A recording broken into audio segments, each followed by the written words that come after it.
नमस्कार, स्वागत है आप सभी का एक नए वीडियो में। मैं हूं सत्यम पराशर और आप देख रहे हैं खबर एक्सेस। अभी हम हैं उत्तर प्रदेश के मझौली राज्य में। यहाँ हम आपकी मुलाकात करवाएंगे विज्ञान से स्नातक की पढ़ाई कर चुके एक युवा किसान से। ये युवा किसान आज उस ज़मीन पे खेती कर रहे हैं जिस ज़मीन को विगत कई वर्षों से लोगों ने बंजर और ऊसर मान के उसे निष्प्रयोज्य छोड़ दिया था। लेकिन इस युवा किसान के जज्बे ने ऐसा करामात करके दिखाया कि उस बंजर ज़मीन को भी इस युवा किसान के जज्बे के सामने घुटने टेकना पड़ा और आज वो ज़मीन सोना उगल रही है। और ये युवा किसान उस ज़मीन पे एक नहीं कई तरह की फसलों का सफल उत्पादन ले रहे हैं और उससे काफ़ी अच्छी आय भी अर्जित कर रहे हैं। तो आइए हम आपकी मुलाकात उस युवा किसान से करवाते हैं और जानते हैं कि वो किन किन फसलों का उत्पादन इस भूमि से ले रहे हैं। नमस्कार सर, सबसे पहले दर्शकों को अपना परिचय बताएँ। मैं अनूप कुमार सिंह, ग्राम पड़ी गेजराज, पोस्ट लाल रोड, डिस्ट्रिक्ट देवरिया, जो कि मैं मझौली राज में अपने लीज पे खेत लेके और काम कर रहा हूँ, खेती कर रहा हूँ। देखिए, ये जो बात आ रही है, ये जहाँ हम लोग अभी खड़े हैं, इस ज़मीन को लोगों ने बंजर मान लिया था, ऊसर मान लिया था और इस पे खेती नहीं की जाती थी। इसको वैसे ही निष्प्रयोज्य छोड़ दिया गया था। हालांकि जैसा ये बता रहे हैं, ये यहाँ के निवासी नहीं है, ये यहाँ से लगभग 15 से 20 किलोमीटर दूर इनका घर है। लेकिन इन्होंने इस ज़मीन को लीज पे लिया और अपने मेहनत और अपने सूझबूझ से इस ज़मीन को खेती के योग्य बनाया और आज काफ़ी अच्छा इससे उत्पादन ले रहे हैं, कई तरह की फसलों का उत्पादन ले रहे हैं। और ये जितनी भी भूमि है, ये सारी ज़मीन लीज पे है। कितने एकड़ ये भूमि है सर? लगभग 18 से 20 एकड़ खेत है पूरा लीज। 18 से 20 एकड़ खेत है टोटल। एक साल का जो किराया है, जो लीज का जो एग्रीमेंट आपने किया है, कितना है वो? लगभग हम 12 से 14 हज़ार रुपया हर एकड़ के हिसाब से देते हैं। 12 से 14 हज़ार रुपये एकड़ इसका रेंट है इस ज़मीन का। किन किन फसलों का आप इसमें खेती कर रहे हैं? हम इसमें बैगन कर रहे हैं, मटर कर रहे हैं, आपका इस समय तोरई है, सरसों है और आपका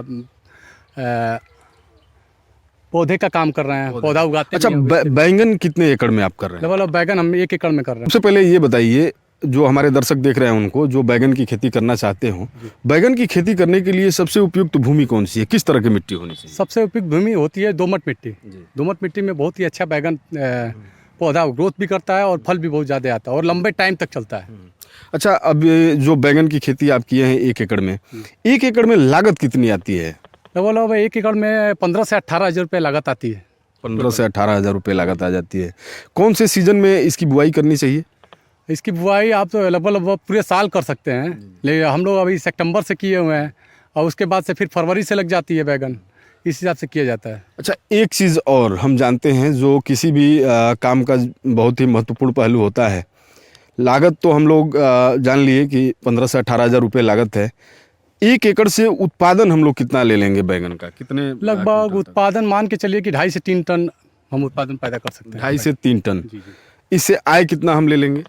आय सर मार्केट रेट से अगर ठीक रेट मिल गया तो लगभग 60 से 65 हज़ार रुपये मिल जाता है 1 एकड़ में। 1 एकड़ में 60 से 65 हज़ार रुपये का बैंगन आप मार्केट में बेच लेंगे। उसमें यदि 15 नहीं 20 हज़ार रुपये हम यदि अपनी पूंजी भी छाट दें तो भी आप 40 से 45 हज़ार रुपये उससे शुद्ध मुनाफा कमा रहे हैं। यानी आप 2.5 गुना से 3 गुने तक का मुनाफा बैंगन की खेती से ले सकते हैं। अभी ये आप बता रहे थे कि सरसों की भी खेती आप किए हैं।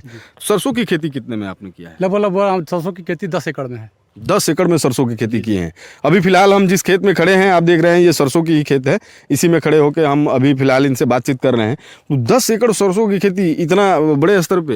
हाँ, दरअसल हमें विचार था, जैसे ऊँची खेती थी, जैसे लो लैंड एरिया नहीं है, तो सरसों के बाद मुझे तरबूज लगाना था, इसलिए हमने सरसों लगा दिया। अच्छा, तो ये 10 एकड़ में सरसों की जो खेती है, इसमें कुल कितना खर्चा आया होगा? लगभग सरसों के खेत में 1 एकड़ में मान के चलिए कि 5 से 7 हज़ार रुपये खर्चा आ जाता है। 1 एकड़ में 5 से 7 हज़ार रुपये का खर्चा आ जाता है। तो ये टोटल 10 एकड़ में उत्पादन कितना सरसों का आ जाएगा?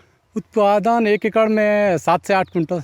7 से 8 कुंटल, यानी यदि 10 एकड़ हो तो काफ़ी अच्छा उत्पादन इससे भी हम लेंगे। 50 से 60 कुंटल। 50 से 60 कुंटल का उत्पादन लेंगे, काफ़ी अच्छा है, इससे भी अर्जित होगा। सरसों का जो मार्केट रेट होता है वो कितना मिल जाता है अमूमन? अभी इस समय तो लगभग 55 से 100 रुपया चल रहा है। 55 से 100 चल रहा है, वो तो मार्केट के हिसाब से देखा जाएगा। इस हिसाब से आप देख सकते हैं, यदि 55 से 60 रुपये जैसा ये बता रहे हैं, हम 50 ही मान के चलते हैं। यदि 50 रुपये केजी भी मान लेते हैं तो भी आप अंदाज़ा लगा सकते हैं कि 10 एकड़ के सरसों से कितना अच्छा आय ये अर्जित करेंगे। और यदि आप भी चाहें तो सरसों की जो खेती है उसे बड़ी आसानी से करके और काफ़ी अच्छा आय कमा सकते हैं। सबसे अच्छा पहलू इनका ये है कि ये जो खेती यहाँ पे कर रहे हैं ये सारी ज़मीन लीज पे है और लीज पे लेके ये आज इतना बेहतर तरीके से खेती कर रहे हैं जो अगल बगल के युवाओं के लिए ये एक प्रेरणा के स्रोत बन गए हैं। इन्होंने एक बहुत ही बेहतर मिसाल पेश की है। आज हम यहाँ खड़े हैं, हमको लगता है कि हमारे आने से पहले काफ़ी लोग यहाँ आए भी थे और काफ़ी लोग इनसे सलाह मशवरा लेते रहते हैं खेती के विषय में। अच्छा, जैसे हम लोग आ रहे थे तो एक चर्चा थी कि आप मशरूम की भी खेती करते हैं। हाँ, मशरूम की खेती करते हैं जी जी। जैसा पिछले साल हमने लगाया था, इस साल थोड़ा किसी कारणों बस नहीं लगा रहे हैं और मशरूम में भी अच्छा हमें प्रॉफिट हुआ था। पिछले लगभग हमने 5 झोपड़ियाँ किया था और हर झोपड़ी से 1 से 1.5 लाख रुपए प्रॉफिट हुई थी। तो आखिर इस साल मशरूम क्यों नहीं लगा रहे हैं? इस साल मशरूम थोड़ा बजट का कमी था इसलिए नहीं लगा। अच्छा, बजट की कमी, क्योंकि काफ़ी लंबे स्तर पे इसी को फैला दिए हैं। एग्रीमेंट करा लिया और खेत दरअसल इसीलिए नहीं किया था। अच्छा, और खेत भी एग्रीमेंट कराए हैं क्या? यहाँ जहाँ हम लोग खड़े हैं इसके अलावा और बगल में कराए हैं और एग्रीमेंट कराए। कितना खेत लगभग 10 एकड़ का एग्रीमेंट कराए हैं। 10 एकड़ और एग्रीमेंट करा लिए हैं। क्या बात है, बताइए। यहाँ जो भूमि है जो 15 से 20 एकड़ यहाँ जो है वो तो है ही, अलग से 10 एकड़ का और एग्रीमेंट हो चुका है। उसमें क्या बोने की आपकी प्लानिंग अब है? उसमें लगभग 5 एकड़ आलू करना है और 5 एकड़ गेहूँ करना है। आलू और गेहूं दोनों उसमें लगाना है। आलू भी आप पिछले साल आप आलू भी लगाए थे? हाँ, पिछले साल आलू किए थे और अच्छा हुआ था। लगभग 7 एकड़ करीब किया था आलू। कितने दिनों से यहाँ पे आप ये खेती कर रहे हैं? लगभग 2.5 से 3 साल हो गया। 2.5 से 3 साल हो गया। अच्छा, कुछ लोगों में चर्चा थी कि आप यहाँ पे खेती करने से पहले कहीं बाहर भी करते थे। जी जी जी जी, बाहर करते थे बाराबंकी में। बाराबंकी में, वहाँ से यहाँ तक कैसे आप आ गए? जैसे बाराबंकी में 8 साल का एग्रीमेंट था, वो कैंसिल हो गया, उसके बाद फिर हम अपने यहाँ आ गए। तो जैसा आप देख रहे हैं, बता रहे हैं, ये पहले बाराबंकी में खेती किया करते थे। वहाँ पे किस चीज़ की खेती होती थी? वहाँ तो आलू और मेंथा। आलू और मेंथा। बाराबंकी में आलू और मेंथा की खेती करते थे, लेकिन वहाँ जो ज़मीनें थी उनका एग्रीमेंट जब ख़त्म हुआ तो ये इधर का रुख किए और यहाँ आए और यहाँ भी ज़मीनों को एग्रीमेंट पे लिए और काफ़ी अच्छे तरीके से खेती कर रहे हैं। जैसा हम आपको दिखाएंगे अभी, देखिए ये सारी इनकी तोड़ी की खेतियाँ हैं जिसमें ये कितना बेहतर तरीके से ये सब जो फसल है ये जम चुकी है। इसके बाद तरबूज लगा और अभी फ़िलहाल तरबूज का भी प्लानिंग है। हाँ जी, वो काट के तोड़ी काट के और तरबूज लगा। 15 फरवरी तक ये कट जाएगा, उसके बाद इसमें तरबूज लगाया जाएगा। ये जो मिट्टी है ये थोड़ा सा बलुई मिट्टी भी दिख रही है। जी जी, इसमें तो इसीलिए लगाना है। तरबूज के लिए काफ़ी उपयुक्त भी है जी, पिछले साल हमने लगाया था, अच्छा प्रॉफिट हुआ था इसमें। अच्छा, अभी आप हमारे पीछे देख सकते हैं ये इनका ग्रीन हाउस है।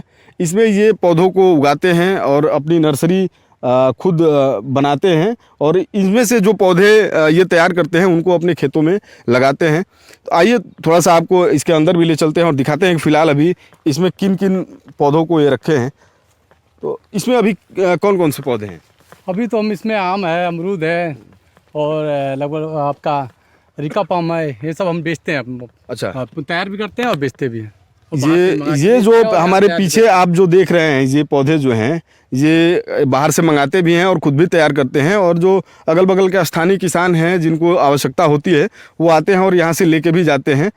अच्छा, एक चीज़ और हम लोग जानना चाहेंगे, सिंचाई के लिए आप खुद की व्यवस्था रखते हैं या सरकारी नलकूप पर निर्भर होते हैं? नहीं, सरकारी नलकूप नहीं है, खुद कनेक्शन करा रखे हैं और खुद का अपना मोटर चलता है। अच्छा, और उपकरण वगैरह जो ट्रैक्टर हुई और बाकी सब उपकरण वो आप हायर करते हैं, किराए पे लेते हैं या आपके अपना खुद का है? सारा कुछ निजी है। जी। कब खरीदा आपने ये सब? ये लोग हमें 2-3 साल हो गया खरीदे। तो देखिए ये एक और अच्छी बात है कि इनके पास कृषि से संबंधित जितने उपकरण हैं वो सारे इनके अपने निजी हैं। उससे भी काफ़ी लाभ मिलता है यदि आपके पास अपना निजी उपकरण हो तो। नहीं है तो भी कोई बात नहीं है, आप किराए पे ले सकते हैं। अधिकतर लोग किराए पे ही लेके करते हैं। सरकार से किसी तरह की कोई सरकारी योजनाओं का लाभ आपको मिला कि नहीं? नहीं, कुछ नहीं। दरअसल हम लोग पीछे नहीं चल पाते हैं, तभी नहीं मिलता है। इतना समय नहीं है कि समय नहीं है कि हम जाए फिर आए, उनके चक्कर में पड़े रहे। तो चलिए आज के लिए इतना ही, फिर अगले वीडियो में मिलेंगे। तब तक के लिए नमस्कार।